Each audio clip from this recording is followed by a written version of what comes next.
Gracias por estar con nosotros. Esta es una nueva edición de Páginas Vivas, conversaciones de ayer, hoy y siempre. Desde que los primeros seres humanos sobre la Tierra se miraban en un charco, en un pozo de agua, les surgió la fascinación por representarse, por verse, y pensamos que es uno de los principios de la pintura y de la fotografía. Hoy tenemos en Páginas Vivas a Susi Vargas Alvarado, artista visual, fotógrafa, investigadora, para conversar precisamente sobre la fascinación de la fotografía. Susi, muchísimas gracias Muchísimas gracias por la invitación. por participar en Páginas Vivas. Sabemos que usted es cliente frecuente, gracias a Dios, de la Biblioteca Nacional. Y justamente queremos hablar de la fotografía en Costa Rica, de la evolución de la fotografía, y casi que somos todos oídos para escuchar de su amplia gama de conocimientos y de la investigación, eh, toda esa evolución histórica. Leía yo en una de estas páginas vivas que pasan mientras conversamos, eh, de una familia que narraba la experiencia de haber posado durante horas para un retratista. Y también creo que hablaba un sacerdote que más o menos tranquilizaba a la gente diciendo, no es pecado, o sea, no pasa nada. Existía esa fascinación y ese temor también en los inicios de la fotografía, de los retratos, digamos. Sí, por supuesto, definitivamente. La nota se refiere a una carta de 1948, de 1800, perdón, de 1830. 1848, donde precisamente esta pareja le, le había ido a consultar, ¿verdad?, al padre Cecilio Umaña en ese momento, de si se podían tomar ese retrato. ¿Verdad? Porque claro, era una cuestión un poco, y la fotografía siempre va a estar ligada a una especie de magia, ¿no? A este misterio. Claro, Yo que todavía doy fotografía química, mis estudiantes cada vez que meten el papel en la bandeja y de pronto la imagen aparece, sí, ¿verdad? Sigue siendo como ese proceso mágico totalmente, el tema de la imagen latente, ¿verdad?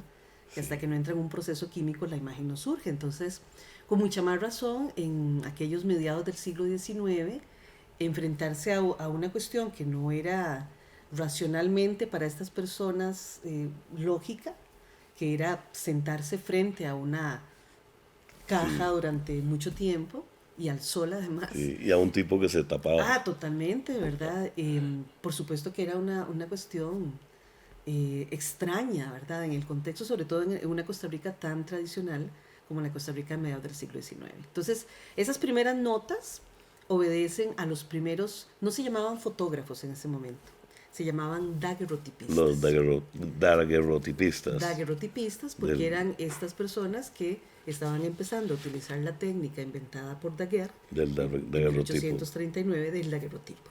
¿Qué pasaba con el daguerrotipo? Era un medio maravilloso de hacer imágenes, sumamente caro, no era un proceso accesible, era caro porque era láminas de cobre llevadas a un proceso de plateado, ¿verdad? Las imágenes se plateaban, se pulían, era un proceso muy complejo, muy lento, muy tóxico también. Y esta gente andaba haciendo cualquier otra cosa. De hecho, la primera nota que tenemos de un nombre y apellido de un daguerrotipista en Costa Rica sale casualmente en el periódico El Costarricense en noviembre de 1846, perdón, de 1848, donde un francés de apellido Davot está anunciando que viene a Costa Rica, que es herrero, que arregla máquinas, que hace de todo y además trae una máquina para hacer daguerrotipos.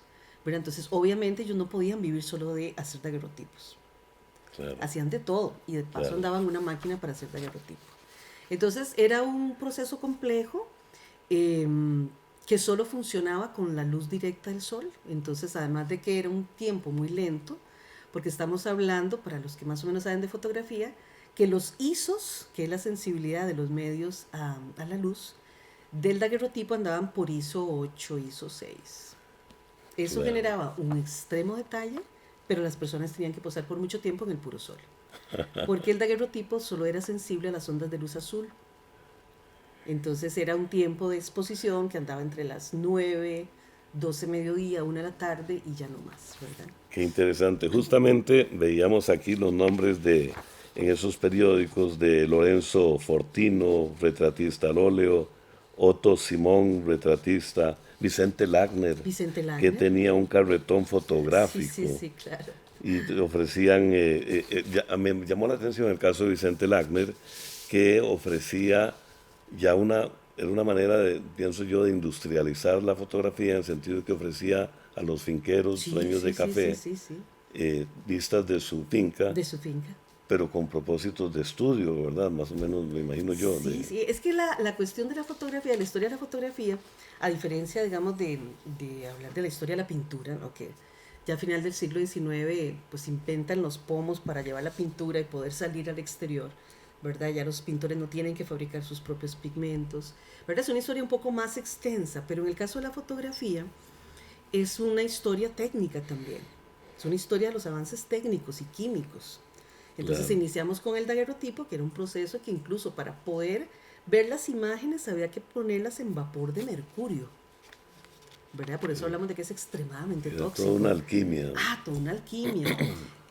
Muchos de ellos ni siquiera eran fotógrafos, eran, ¿verdad?, gente que se metía en química y aprendían a hacer el tema de la fotografía. Cuando ya estamos hablando de Lorenzo Fortino, que es un fotógrafo que es el primero en poner un estudio en Costa Rica, eso es muy importante. Casi todos los En San José, fotógrafos, Costa Rica, ajá, Lorenzo casi Fortino. todos estos fotógrafos pasaban, ¿verdad? Uno encuentra muchos de ellos, por ejemplo, uno encuentra a Guillermo Buchanan o uno encuentra a ciertos fotógrafos que uno los ve en Colombia, Panamá, Costa Rica, aparecen en Guatemala, o sea, andaban totalmente itinerantes. Llegaban a un país, se quedaban un tiempo ahí, eran albergados en casas normales y corrientes, ¿verdad? Porque Claro, no, y la gente se volvía loca cuando llegaba alguien, ¿verdad? Y los hospedaban y era aquella cosa interesante. Y luego seguían su camino, no se quedaban. Lorenzo Fortino es el primero que pone un estudio. Pone un estudio en Costa Rica, ya él trae, además de hacer daguerrotipo, ya viene con la técnica de la albúmina. Que la albúmina es el primer procedimiento que se hace en papel y negativos en vidrio. claro. O sea, el daguerrotipo era uno solo, El digamos, daguerrotipo era una lámina de una metal sola lámina. que No se reproducía. no se podía reproducir. O sea, la imagen se generaba ahí, una especie como de bajo relieve, ¿verdad? Que se generaba a través de los vapores del mercurio Sí, y ya era una imagen única, era irreproducible.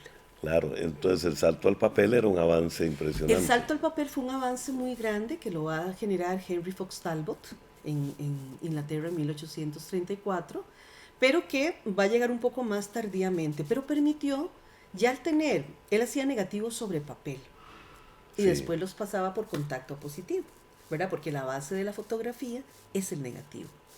claro. El daguerrotipo no tiene negativo, es una imagen positiva y negativa a la vez. Casi que se ve por efecto visual la imagen. El calotipo o papel salado, que es el que inventa Talbot, ya es un negativo sobre papel que por contacto se pasaba a positivo. No era tan nítido porque era un negativo sobre un papel de antes, que era sumamente grueso, que tenía mucha textura. Parecían más bien dibujos. Aquí en Costa Rica yo he detectado varios papeles salados. Y después de ese proceso, ahí sí viene la albúmina, que es un proceso muy lindo porque se hace con la clara del huevo, que es De ahí claro, fotosensible. albúmina. Exactamente, que es fotosensible, que hay que podrirla para poder generar ese proceso, pero ya permitió poner albúmina sobre vidrio, permitiendo los negativos en vidrio, que daban mucha más nitidez al pasarlas a papel. Entonces ya muchos de estos fotógrafos, por ejemplo, anuncian que tienen daguerrotipos y el nuevo invento de la fotografía, porque la palabra fotografía se quedó exclusivamente para fotos sobre papel. Claro, claro. En su investigación de historia de la fotografía en Costa Rica, parte usted del año 1847 al 2000. Bueno, obviamente un periodo hasta el año 2000, pero 1847, ¿por qué ese punto de partida? Porque es digamos, a ver, la fotografía se da a conocer con el daguerrotipo en 1839. Ya para enero de 1840, George Long Stevens y Frederick Cadworth, que era un arqueólogo y un dibujante, introducen una cámara de daguerrotipo en Costa Rica. ¿Verdad? Pero Costa Rica tenemos que entender que a mediados del siglo XIX era una aldea. Claro. Era una aldea de casitas de bajareque, ¿verdad? Lo más ahí la iglesia. Y no era, digamos, el interés de ellos no era hacer fotografía. O sea, la cámara de daguerrotipo que ellos introducen es para hacer registros arqueológicos. Y de hecho, esta misma persona, John Lord Stevens y Cadworth, van introduciendo el daguerrotipo en los diferentes países hasta llegar a Yucatán. Pero como Costa Rica era tan chiquito, Qué interesante. aquí los fotógrafos, probablemente los daguerrotipistas pasaban y no, ¿quién le iba a hacer? ¿Quién iba a pagar un daguerrotipo? ¿Verdad? Eran 5 familias que tenían, y entonces no había ningún interés de quedarse. Partimos hacia 1847 y 48 cuando aparece el primer anuncio en la prensa de este fotógrafo Davot, que ahora sí, él dice, voy a estar en Costa Rica durante este tiempo, ¿verdad? En la casa de los Bonnefil, ahí voy a estar hospedado durante unos días y se pueden hacer entonces daguerrotipos.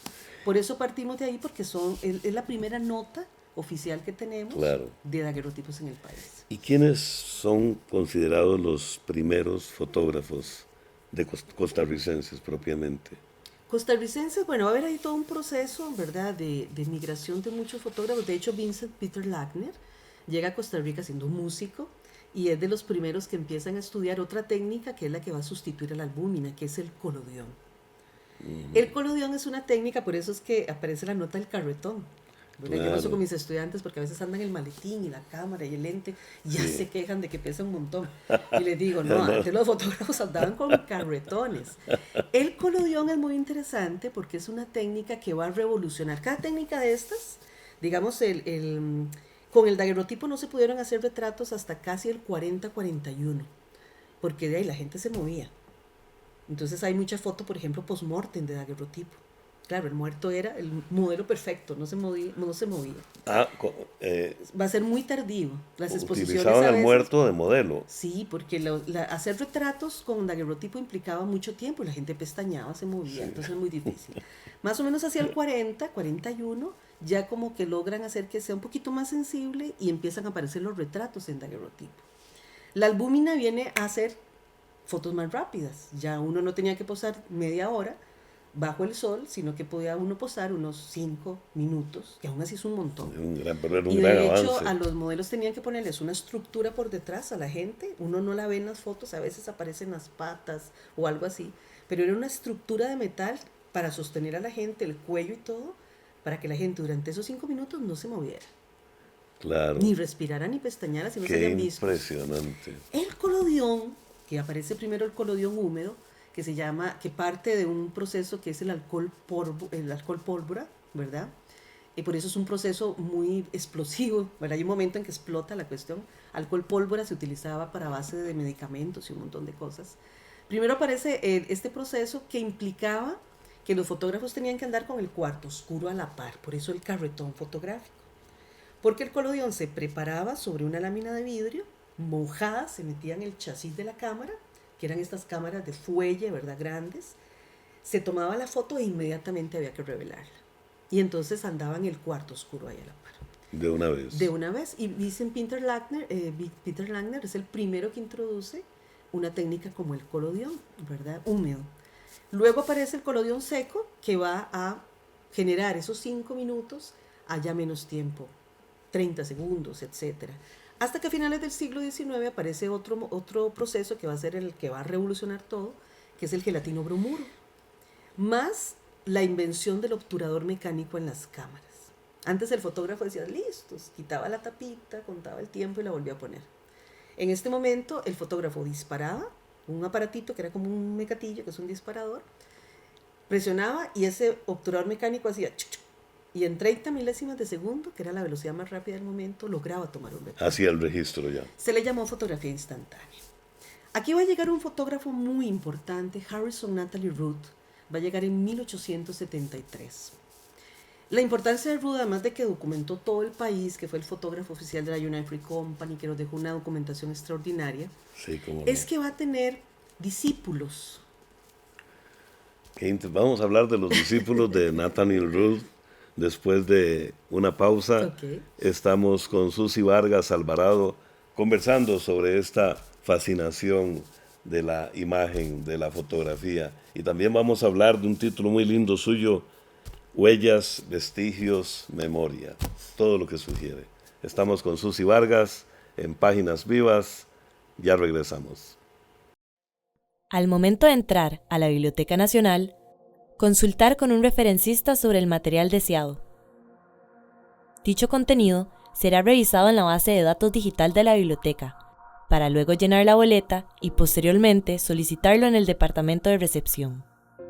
El material será enviado a este departamento para que el usuario pueda acceder a él y utilizarlo en la sala Raúl Leoni. Continuamos en Páginas Vivas, conversaciones de ayer, hoy y siempre desde la hemeroteca de la Benemérita Biblioteca Nacional de Costa Rica, y estamos conversando sobre la fotografía, esa magia de la imagen, esa fascinación que ejerce, tanto que dicen no, uno todos lo comprobamos, que cuando hay una fotografía de un grupo y se le enseñan a uno y uno está ahí, puede estar la mamá o la persona que uno más ama, que primero se busca uno, ¿verdad?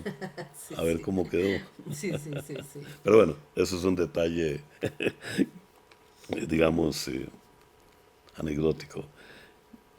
Nathaniel Ruth, se puede considerar, digamos, el gran pionero, porque luego vienen Gómez Miralles y otros. Sí, o sea, hay varios fotógrafos importantísimos, ¿verdad? Que introducen muchas técnicas y muchos procesos y que son muy interesantes.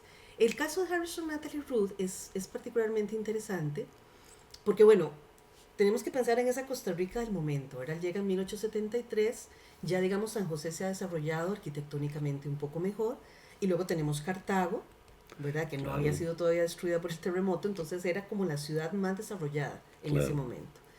Y muchos de estos fotógrafos van a tener sede en San José y en Cartago. Ruth es uno, ¿verdad? Entonces, Ruth va a tener esta particularidad, era un fotógrafo muy reconocido, muy destacado, eh, que era de los que tenían el estudio tal vez más grande que había en ese momento en San José. De hecho, estaba muy cercano a la catedral. Cruzando el parque, ahí Sí, estaba el estudio de Ruth de 2 pisos. Llegó a ser tan importante que llega un momento en que se asocia con otros fotógrafos muy importantes, que son los hermanos Painter. Painter. Painter, y van a trabajar juntos. Entonces hay ciertos sellos de fotógrafos que uno ve, Rudy Painter, que ya está asociado con estos hermanos, que eran un montón, todos fotógrafos, y la primera mujer fotógrafa, por cierto, entre ellos. Eh, lo importante de Ruth es que él tiene discípulos, y los discípulos que va a tener van a destacar entre ellos Fernando Zamora, que va a tener después su propio estudio fotográfico cerca del Liceo de Costa Rica, que se llamó Las Artes, y Manuel Gómez Miralles, Y Manuel que Gómez empieza como Miralles. discípulo de Ruth siendo muy jovencito, casi a los 14, 15 años. De hecho, hay una foto bellísima de la colección del Museo Nacional donde está Ruth fotografiando aquella famosa laguna que estaba allá en Amón, en el barrio Amón, junto con Miralles, siendo muy jovencito, sosteniéndole las placas, ¿verdad? Entonces, con Ruth, estos dos fotógrafos aprenden el oficio, y de hecho es tan interesante ese aprendizaje, que son de los que siguen datando las fotografías numéricamente, igual que lo hizo su maestro Harrison Natalie Ruth, ¿verdad? Entonces es muy interesante. Hay otro dato que tenemos, por ejemplo, de Fadrique Gutiérrez, ¿Cómo este no? personaje tan fascinante El- de la el- historia costarricense, sí, artista, escultor, sí. polémico de por sí, Creo que hasta militar, ¿verdad? militar, y además Sí, hizo el fortín para proteger Heredia y toda la vida claro. entera. Sí. Pero tenemos también el dato de que Fadrique hizo daguerrotipos en algún momento. Entonces probablemente Fadrique sea de los primeros fotógrafos costarricenses, y luego ya fotógrafos como Fernando Zamora o Miralles, que aprenden con su maestro Harrison Natalie Ruth. ¿Y la mujer cómo se llama? María Painter. María. María Painter es muy María interesante Painter. porque, bueno, los Painter aparecen casi despuesito de Ruth, más o menos hacia Sí, 1874. Van a ser varios hermanos, John, Richard, Lucas, ¿verdad? Que van a estar trabajando, incluso van a tener su estudio en Limón, lo cual es muy interesante y que nos permite tener la documentación fuera del Valle Central, ¿verdad? Ellos van a tener el estudio en el puro centro de Limón, cerquísima del Parque Vargas, por ser el puerto. porque es que Limón en algún momento fue una ciudad totalmente cosmopolita, ¿verdad? El que llegaba, todas las innovaciones llegaban primero Sí, a Limón. así Y es. entonces ahí teníamos luthier fabricando instrumentos, ahí llegó primero, ¿verdad? Cosas como los helados. Era Sí. una cosa impresionante, Limón. Es una especie de Macondo. Era un macondo y además, aunque ya habían legislaciones migratorias que prohibían la entrada de ciertas poblaciones en Costa Rica, como los chinos, los turcos, etcétera, Limón no, Limón ahí convivía todo el mundo, todas las nacionalidades, todas las religiones, es sumamente interesante. Entonces, claro, todas las grandes tiendas de San José, desde la Robert hasta lo que fuera, tenían una sucursal primero en Limón. Entonces los Painter tuvieron ese espacio en Limón.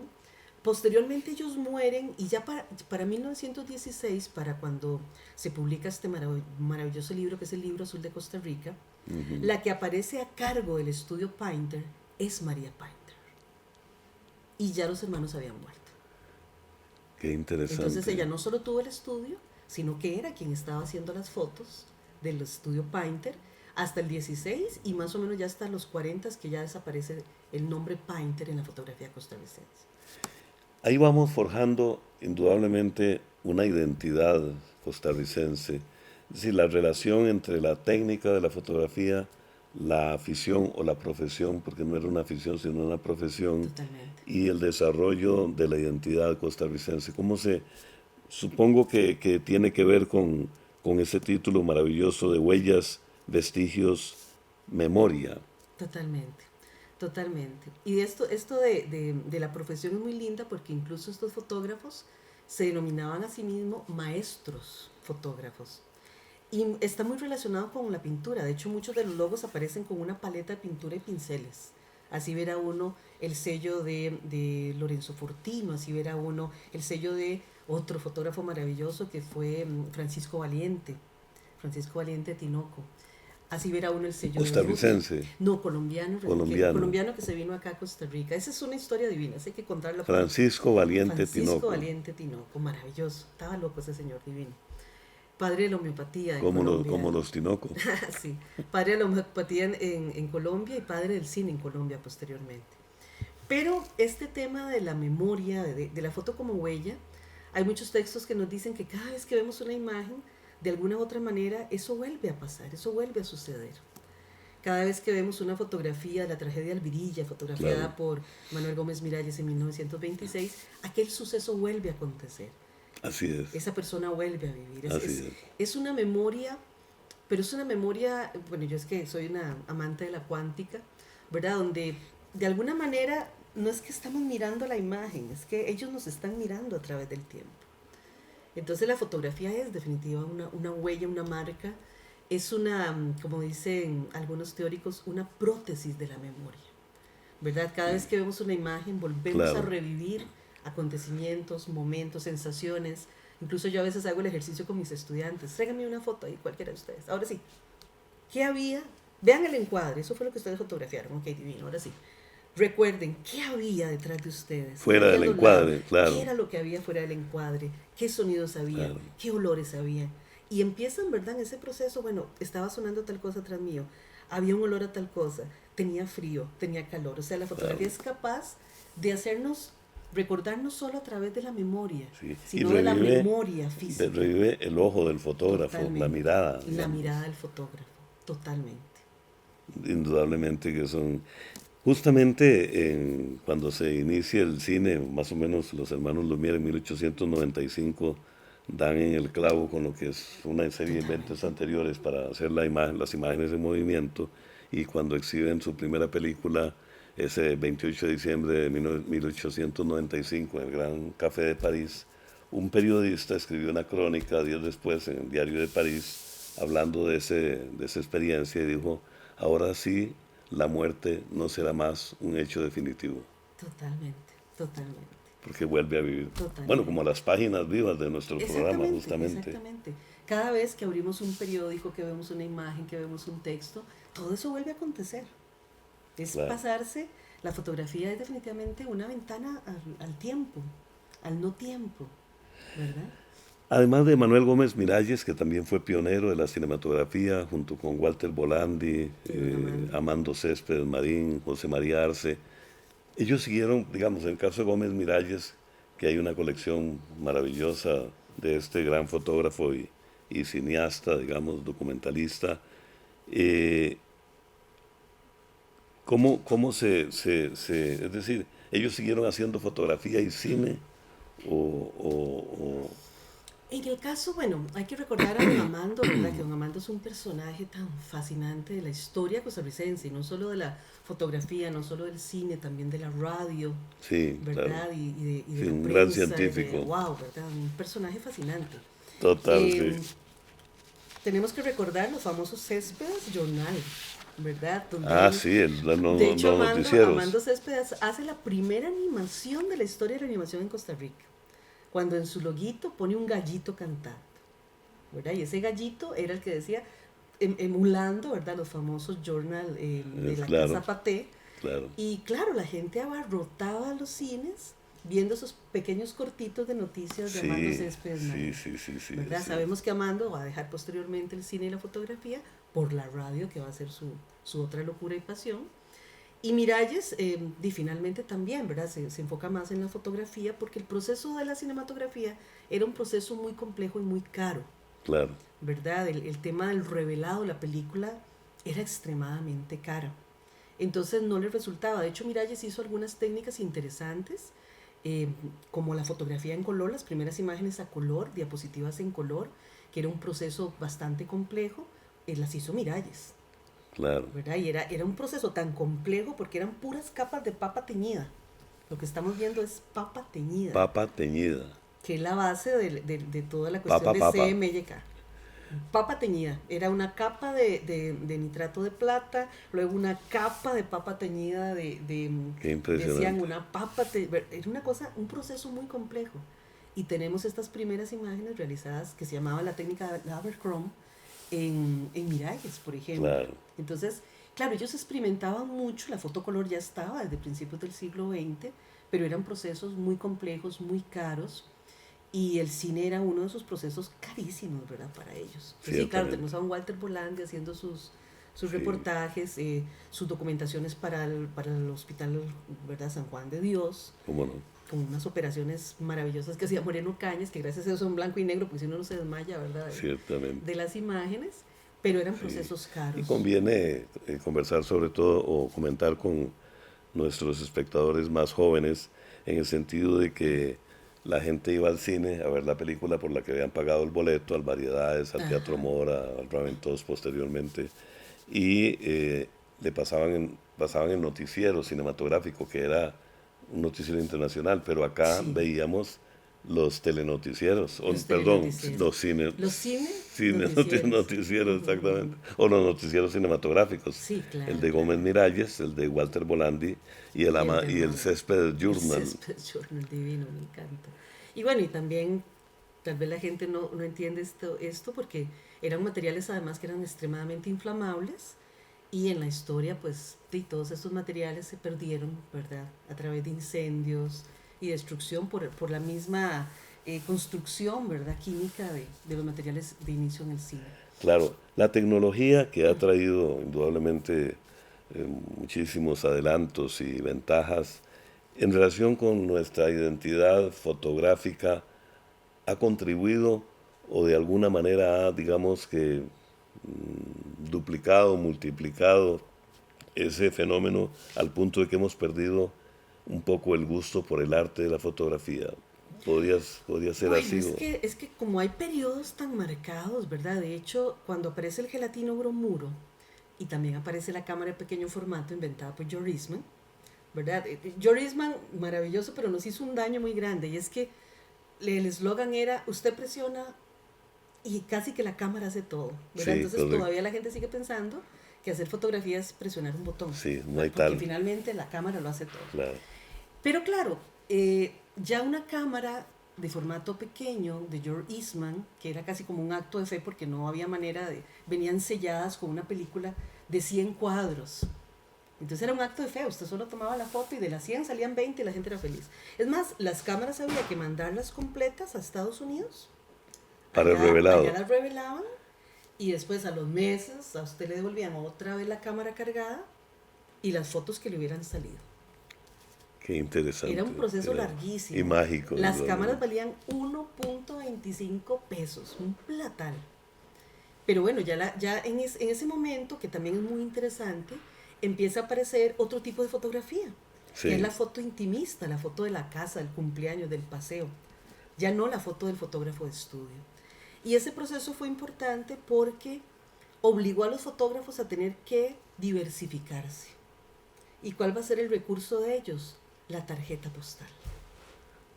Entonces, van a tener que salir de su estudio, claro, y empezar a fotografiar diferentes lugares exóticos del país, y vamos a tener hacia finales del siglo XIX y principios del siglo XX, ¿verdad? Hasta casi los 30, que va a ser como la época de oro de las tarjetas postales, fotógrafos de todo el mundo viniendo, ¿verdad? Aquí a Costa Rica fotografiando, o fotógrafos de aquí buscando las imágenes más exóticas para poderlas vender a casas de tarjetas postales en Francia o en Estados Unidos. O sea, una labor pionera hasta del turismo. Totalmente, pero entonces, gracias a esto también tenemos imágenes que de otra forma se hubieran perdido para siempre, ¿verdad? Realizadas por todos estos grandes fotógrafos, ¿verdad? Como Louis Robert, por ejemplo, que fue un fotógrafo extraordinario, que fotografió mucho el Pacífico, por ejemplo, toda la parte de Punta Arenas.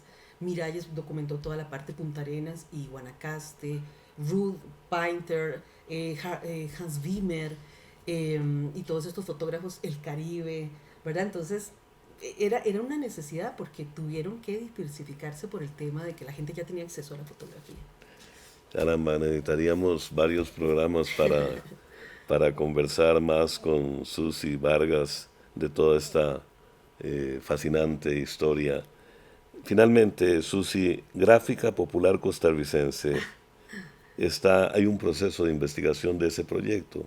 Sí, Grafitica, que es como se llama, que es una investigación, es una documentación fotográfica de la gráfica vernácula en Costa Rica. Y ese proyecto terminó en un libro, el libro de Grafitica, que lo hice junto a Carolina Goodfellow, y lo que hicimos fue documentar más o menos un archivo de casi... Bueno, yo lo sigo haciendo, a pesar de que el libro se publicó en el 2014, no hemos terminado, ¿verdad? O sea, es un proyecto que ya debe tener un archivo de unas 14,000 imágenes aproximadamente de gráfica popular por todo Costa Rica. Qué y maravilla. Fue un rescate precisamente ante la sustitución de la gráfica vernácula hecha a mano por la gráfica digital, ¿verdad? Entonces, una preocupación de nuestra parte en el sentido de que todos estos rotulistas, ¿verdad? Que todavía estoy haciendo una investigación con respecto a los que hacían, por ejemplo, la gráfica popular de los cines, ¿verdad? Que venían y pintaban aquellas láminas de metal. Yo me acuerdo la gráfica de cuando se hizo la Guerra de las Galaxias, ¿verdad? Y todo pintado a mano. Y eso hay que rescatarlo, es sumamente importante. Definitivamente. Pero está la gráfica de los pueblos, ¿verdad? De las carnicerías, de las panaderías, de las verdulerías, que es fascinante y que denota a través nuevamente de la imagen, ya no fotográfica, pero ahora sí vernácula, esta identidad del tico, de lo que somos, de lo que nos interesa, ¿verdad? Que también lo podemos ver reflejado en las fotografías. Qué maravilla que una persona tan joven, tan bonita, y tenga todo ese acervo en su vocación histórica por rescatar nuestros grandes valores. Gracias, Susi. Gracias, fue un placer de verdad, y ojalá que podamos tener seguimos. una nueva oportunidad de hacer uno y más programas sobre la fotografía con Susi Vargas Alvarado. Muchísimas gracias. Gracias también a ustedes. Los esperamos en nuestra próxima edición de Páginas Vivas. Como vieron hoy, conversaciones de ayer, hoy y siempre.